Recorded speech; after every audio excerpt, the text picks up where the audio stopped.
Hello everyone, welcome back. As you know, I'm Alex and this is Rupert from Business Growth Bureau. Thank you very much for joining us on the second part of this of what we're bringing value to you wise from the top questions we've been asked. Today's video is actually going to be focusing around why people buy from you and actually when they buy from you and what gets them to that point. Now obviously on the last video we were talking about who your ideal clients are and how do you find them out there in the market. Are they right in front of you or are you actually leaving money on the table by going after the wrong ones? We covered that.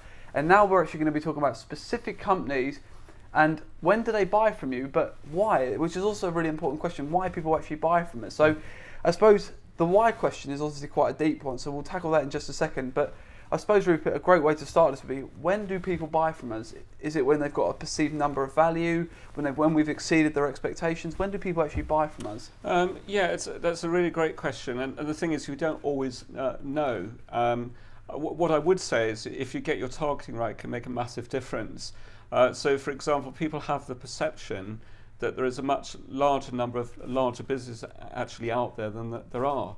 For example, in the UK alone, I think it's very similar in other markets, 76% of business in the UK are just one-person businesses in other territories. If you could just repeat that for people at home, this is quite an important figure because a lot of people think that the market's a lot more diverse than it is.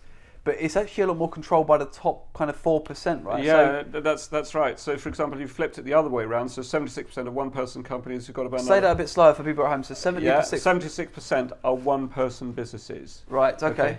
Another 18% employ between 2 and 10 people. So, they're still very small businesses. So that essentially means, if my maths is correct, 96% of the businesses in the UK, right?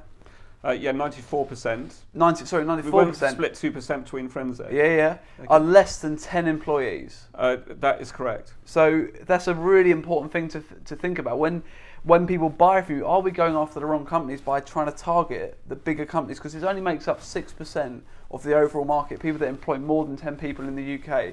So that's a really important thing to think about. And it's very similar in other territories. The numbers will be different, but the percentages won't, especially if you're in the US or other territories, the percentages won't be too dissimilar. Right. And of course, the companies which employ possibly, say, more than 250 people may be in the top 0.5% or top 1% of businesses in that territory or market.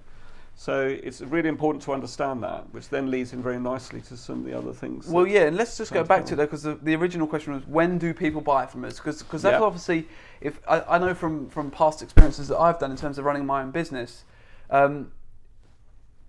getting the people to the point where they actually want to buy my product, it was really frustrating for me at the start. It felt like I was banging my head against a brick wall in terms of getting people to the point where they not only want my product, but they want to spend money on my product. So how do you think, can you test when people actually want to buy your product or service? Obviously I think it's really interesting because, of course, if you got to the point where people are wanting to buy your product right now, in many instances you could be hitting them almost when they're too late, because at that stage they may have already started looking at lots of competitors and everything else like that. And especially if it's a larger contract where things might be going out to tender, you're in a highly competitive situation.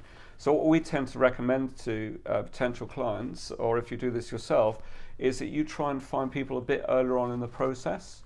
And what you'll find is if you get your targeting right and you start engaging with people, it's also very important to accelerate the relationship of trust, which we talk about a little bit later on in some other programs.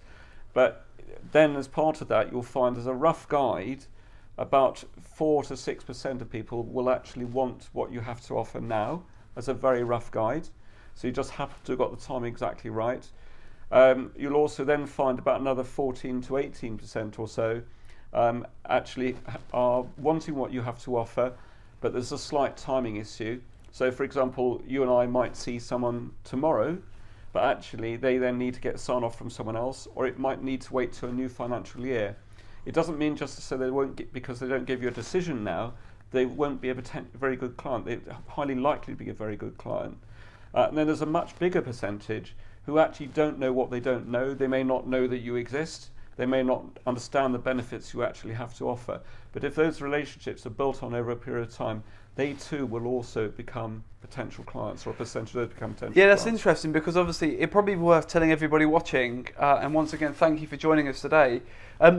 We actually introduced and you may have even completed one of our scorecards for us, is one of the scorecards, the Business Growth scorecards. Now, it'd be in a brief overview, why did you bring that into the market? Why did you encourage our clients or potential clients to actually fill that in?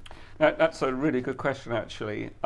What you'll find is, for example, as you start to develop a relationship with people, and as you specialise, so the lead flow starts to increase, it can be very difficult to determine how best to nurture those relationships to the point where they ultimately want to buy from you. And more importantly, that you can also quickly determine through it about whether people are actually right for your product. Because if they're too small, too big, you don't want to pitch them because they just can't afford your product anyway, and you might be wasting your time, or they don't actually need your solution. So I suppose to take away from that would be the importance of things like scorecards or some form of questionnaire, so that not so you can rule out who's going to buy and who isn't, but so who you can know that who actually needs your product or solution. Now, that brings us quite nicely onto why do people want to buy from us? And I suppose just before we move on from that, though, if it's okay with you, I'd just like to pick up on the point there because I think it's a really crucial point. When you're asking people to take part in these things, obviously you are asking them to invest time, and it's about making them feel that when they complete that, they're going to get some immediate quick fix. We all want quick fixes and quick solutions. So if the questions are asked in the right way, and people are then very kindly providing that information, then make sure that in their inbox they get immediately a copy of what they've just submitted.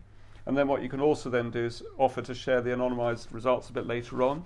So all the way through, think about how you can reward the participants with time. And that way you'll get a maximum engagement, and you also get some really good results. And I suppose, obviously, time is pressing on, and we understand that time is obviously precious to you, so we'll start to wrap up soon. But I suppose in 30 seconds or a minute, maybe, Rupert, the most important question, why do people buy from us? Now, sometimes it's down to price. We understand that. The price is usually, you get into Dutch auctions or you start bidding wars. I understand that. But why do you think people buy from us specifically? Not us as an organisation, but me as a person. Why do people buy from us and me as a person? I think a lot of it actually is going back to this element of trust, but it's also making sure you meet the needs that potential client actually has. And then putting in place the correct follow-up process afterwards so they feel really valued, so they actually want to stay with you. Yeah, I suppose the best way of saying that would be, the best way of summing the whole thing up would be under-promise and over-deliver. Yeah. So not only is qualification key, not only finding out what your clients actually need and whether you can provide that solution, but going above and beyond their expectations. And I suppose that would be quite a nice way actually to sum up when people buy, why do people buy from us and when do they buy from us, I suppose. Yeah. What would be something for people listening at home, what would be the one thing that they should be taking away from this video right now?